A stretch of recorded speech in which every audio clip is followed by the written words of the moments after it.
First of all, welcome, and thank you all for being here. I think last year when we started this conference, the room wasn't very full yet, which means everybody has come to appreciate the excitement of working on cow poo and belches as much as I do, right? All right. So, thanks for being here. I'm really looking forward to the outcomes of this summit, just as I did with the great work that was accomplished last year.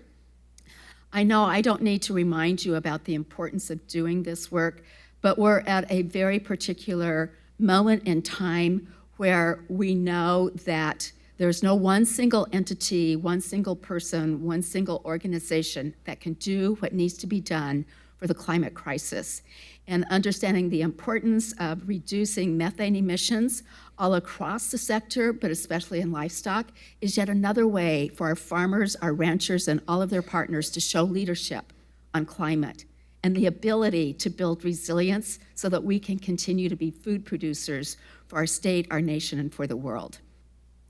I still think it's remarkable when I think about the passage of legislation in California in 2016, SB 1383, one of our favorite pieces of legislation, working with the dairy sector, working with the legislature, working with our partners at the Air Board and the governor's office, of understanding how important this could be, that yet again, this is a way that California was building on leadership for a very important strategy to achieve our climate goals, and doing it in a way that has been tested and proven to be very effective. And that's thanks to leadership from the United States Department of Agriculture and others for really adopting strong goals with timelines, but an opportunity working together on voluntary incentive-based programs to allow industry to come into this space and make the transitions, but always keeping in mind it must be technically and economically feasible.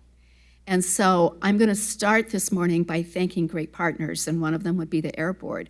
But first, I want to thank our great partners here at UC Davis for, again, helping to organize this and host this, and to pay tribute to our dean, who's announced her retirement, much to my chagrin. But Helene, it's been great working with you. And to just talk about how important all of these partnerships are if we're going to be successful. Yes, it is government. Government has a very important role to play here. If we set the wrong policy signal, we will fail. And our California Air Resources Board is globally renowned for great science and the ability to work with the private sector to really get the data they need to come up with the right policy signals to the marketplace. And that's one of the things I've admired about our approach here in California, using the cap and trade approach as a way of generating economic returns to reinvest in our transition to carbon neutrality. And that's been especially important for California agriculture, where nearly $1 billion of total investment have gone into our climate smart ag practices and programs.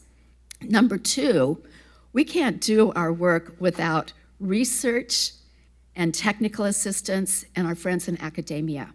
Critically important to generating that objective, evidence-based science, the social sciences of how behavior changes happen, putting that all together to make sure that we're using the best available information in developing the policies that we do, and then thinking about those partnerships of doing the implementation of those policies.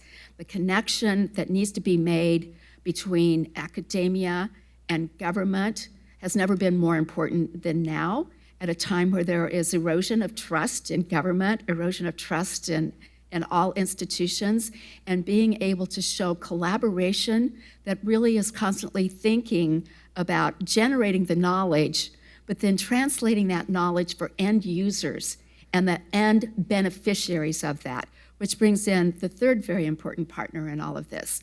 And that is the private sector, in particular business, industry, the economic sector, those people that are going to be on the front lines, and that if what we're doing is generating the right kinds of policy signals with the right kind of research and data and information, the business case itself will start to happen. But I believe being able to first have voluntary incentive approaches that show that collaboration will make all the difference in the world.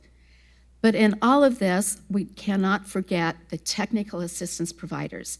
I'm looking straight at Carlos, looking at you, my best buddy. He's one. Cooperative extension is one. Resource conservation districts are another. Our industry associations and other community-based organizations in a state as diverse as ours, that's so important to make sure we have an infrastructure of that kind of knowledge transfer in place to reach every farmer, every end user, regardless of what they farm, what they grow, how they grow it, or the language they speak, that it must be culturally and language appropriate to really make sure no one gets left behind in this hugely important transition that we're making.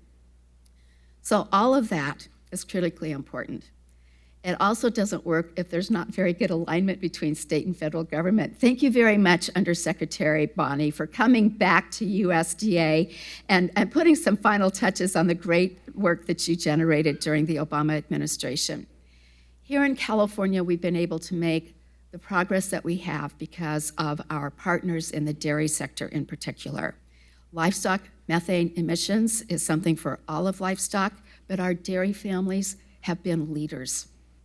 They've done it with partners as developers of dairy digesters, and they've done it with RCDs and others to really adopt the alternative manure management practices.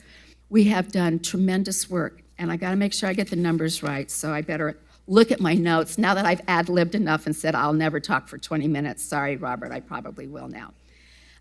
We have, since 2016, to meet that 40% reduction goal, we're about halfway there with dairy digesters. We've invested $227 million for 140 projects, but our dairy digester program requires a 50% match.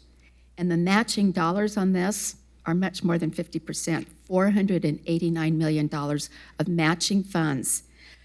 This is at a scale that is proving a business case of taking, this is the best example I can think of immediately of circular economy that's working very, very well.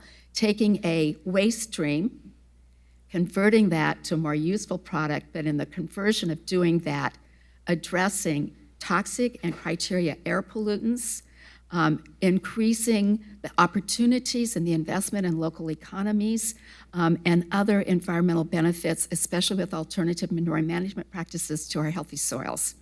That's a huge, wonderful example, and all of that has reduced over a 10-year period. The calculation is almost 25 million metric tons of CO2 equivalents. That's a very cost-effective expenditure by the state of California and the partners, the dairies, and the developers. The Alternative Manure Management Program provides more flexibility, especially for our smaller dairies, and that's been hugely important to being able to capture those nutrients and put them to work on our soils. Love this program. We've had 6 grant solicitations, 170 projects with $20 million. It does not require a match. And so we put $120 million to work on those projects. And they don't have quite the same reductions, 1.44 million metric tons CO2 equivalents over a 5-year period, but they're making a difference and they're allowing everyone into this space and showing some really great outcomes. I would also say I'm really pleased, thank you, Undersecretary, for the USDA Climate Smart Commodity Partnership Program. We were asked to partner with the California Dairy Research Foundation on that program, one of the largest grants given. That's going to go to work. It's really going to be investing in technologies beyond our traditional dairy digesters and alternative manure management programs with a really strong focus on groundwater protection and other water benefits in that. So I'm very excited about that program. One of the components that the legislature and the governor have provided for us in our past budget times, where there were surplus dollars, is funding for research. We have 2 separate programs for research, over $10 million going to work now on some really innovative, high-quality programs. Now, Helene, I know you want all of that work to happen here at Davis. But there's a capacity issue, and we really love the partnership and cross-disciplinary approaches when we partner with other land grants. I'm sure you'll be glad to know that one of your previous colleges was one of the recipients, or did they get 2 of those grants? Anyway, it's important that we spread the love, don't you think? And that makes sure that what we're working on here will have applicability, not just here in California, but across the nation, and have global results that can make a difference. The last thing I want to touch on is the real reason we're here, enteric fermentation. This were easy to do. If it was easy as the pill or the one-shot solution, we would have done it by now. It's very complicated, which you all dove into that last year. I think the excellent report that came out of this summit really showed the complexities of doing that. Tremendous progress is being made, and there's a lot of interest in this. There are brand names that are waiting for this product. There are processors waiting for this product, but it will take the research that's happening and continued incentive programs that will help us move this along.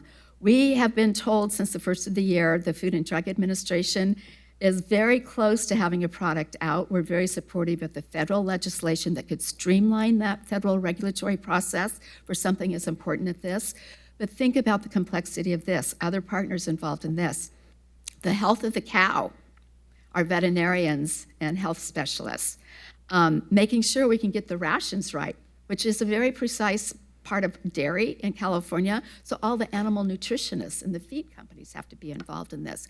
Making sure that if it's genetics or it's a very novel product, that we're doing some consumer outreach to make sure that, A, we've assured the health of the cow, the health of the product is all good, but will it be accepted by our consumers? I can only hope that many of the brand names involved in this space are doing that kind of consumer-focused work, because it doesn't work to produce a product and then hand it as a solution if we don't find ways of engaging our consuming public and the brand names with us in that journey. So I've gone on and on and on enough. I said I wouldn't, but I just wanted to share with you my excitement of seeing the Tuesday traffic compared to the Monday traffic of coming across the causeway. It was a good 45-minute drive this morning. I'm so excited about where we are, the science of where we are, the leadership of our dairy families where we are, and expanding that to all of the livestock sectors, the possibilities that we are proving out here. These programs, even after the grants are gone, if they don't make business sense, they won't last. But we are proving that they do make business sense, and they make environmental sense, and they do make social justice sense. If we cannot successfully attack short-lived climate pollutants, the fastest way of reducing the emissions we're facing, we have failed at a time where we have the resources to do something about it. So, setting high bar for y'all. Have a great 2-day conference. And to my staff and to the staff here at the Clear Center, thank you so much. In fact, I want to embarrass the OFI staff. Virginia, you and your team, they do hard work every day, and they're passionate about the work that we do. So you should stand up and be recognized. Thank you very much.